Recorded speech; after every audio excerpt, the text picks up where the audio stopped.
puntata di pillole di sopravvivenza. Quest'oggi oggi parleremo del tasto dolente, la passeggiata, o meglio la non passeggiata.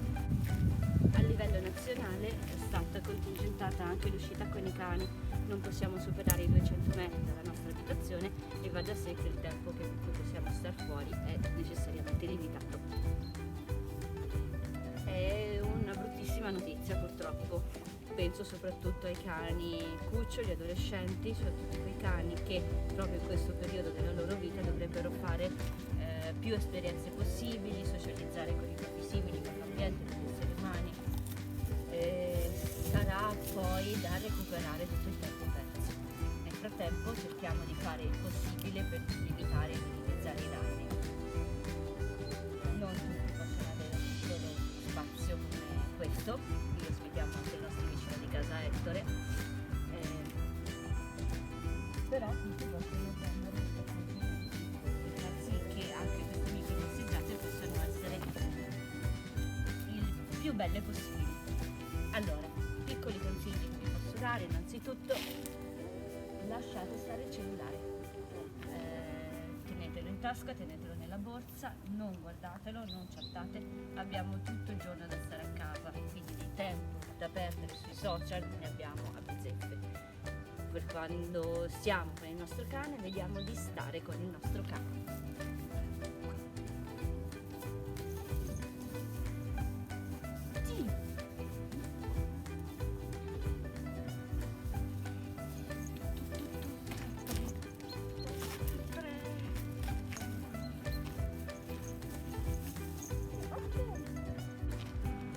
Regola numero 2.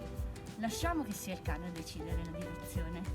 Lasciamo che si faccia guidare dal suo naso, lasciamolo annusare, lasciamo che si avvicini alle pipine degli altri cani, lasciamogli tutto il tempo a disposizione, il tempo che vuole. L'olfatto per il cane è la sua finestra verso il mondo. Il modo in cui smetti di montarlo in continuazione, ti basta. Che voglia.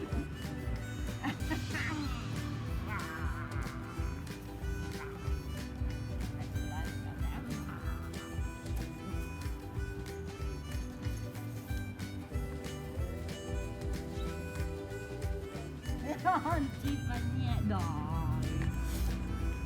L'olfatto è fondamentale per il cane, è la sua finestra verso il mondo, è il modo in cui scopre e vede la realtà che lo circonda. Non inibiamolo. Adesso, soprattutto, che non possiamo fare lunghe passeggiate, vediamo almeno di soddisfare questo che è il suo bisogno primario. A tal proposito vi faccio vedere un simpatico cortometraggio.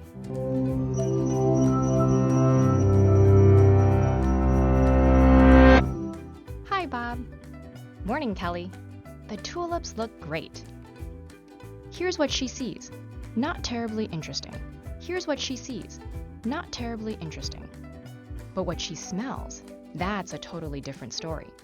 And it begins at her wonderfully developed nose. As your dog catches the first hints of fresh air, her nose's moist, spongy outside helps capture any scents the breeze carries.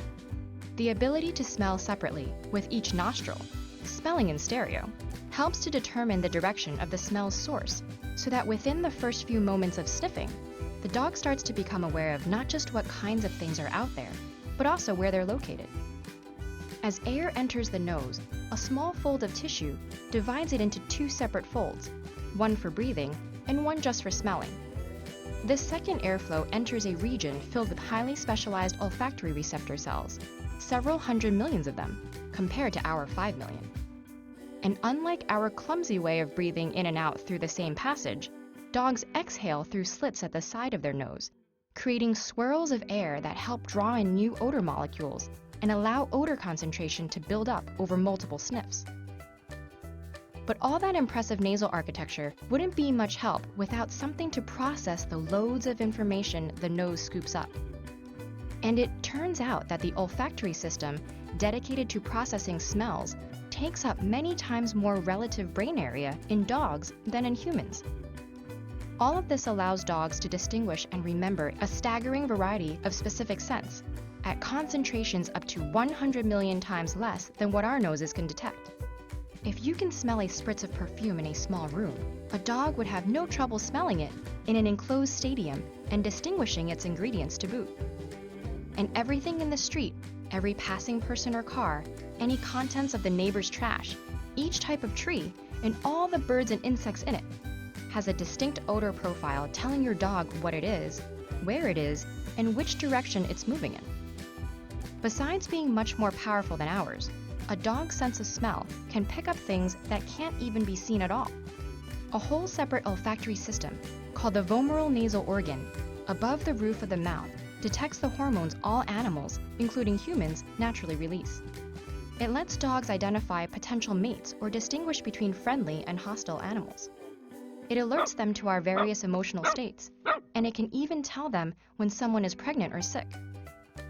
Because olfaction is more primal than other senses, bypassing the thalamus to connect directly to the brain structures involving emotion and instinct, we might even say a dog's perception is more immediate and visceral than ours.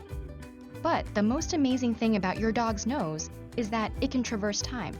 The past appears in tracks left by passers-by and by the warmth of a recently parked car, or the residue of where you've been and what you've done recently. Landmarks like fire hydrants and trees are aromatic bulletin boards carrying messages of who's been by, what they've been eating, and how they're feeling.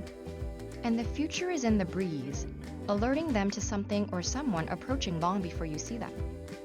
Where we see and hear something at a single moment, a dog smells an entire story, from start to finish. In some of the best examples of canine-human collaboration, dogs help us by sharing and reacting to those stories. They can respond with kindness to people in distress, or with aggression to threats, because stress and anger manifest as a cloud of hormones recognizable to the dog's nose. With the proper training, they can even alert us to invisible threats, ranging from bombs to cancer. As it turns out, humanity's best friend is not one who experiences the same things we do, but one whose incredible nose reveals a whole other world beyond our eyes. Gillettina tanto bella, piccolina e cicciottella. Terzo consiglio. Lo so che non è legale, lo so che la legge impone di tenere il cane legato in ambito urbano. Siamo da soli, ci capita di camminare per strade deserte, non c'è anima viva, non c'è una macchina. Qualora si può, sempre con il buon senso e sempre usando l'intelligenza, regaliamoli quei 2-3 minuti di libertà.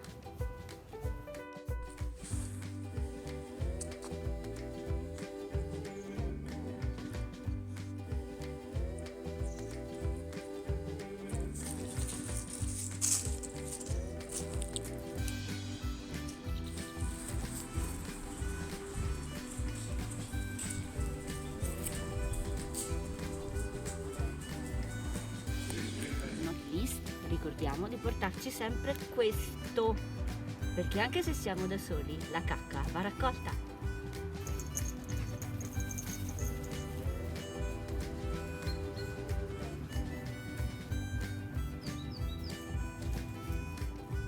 E finisce qui la terza puntata di Pillole di sopravvivenza. A domani, ciao!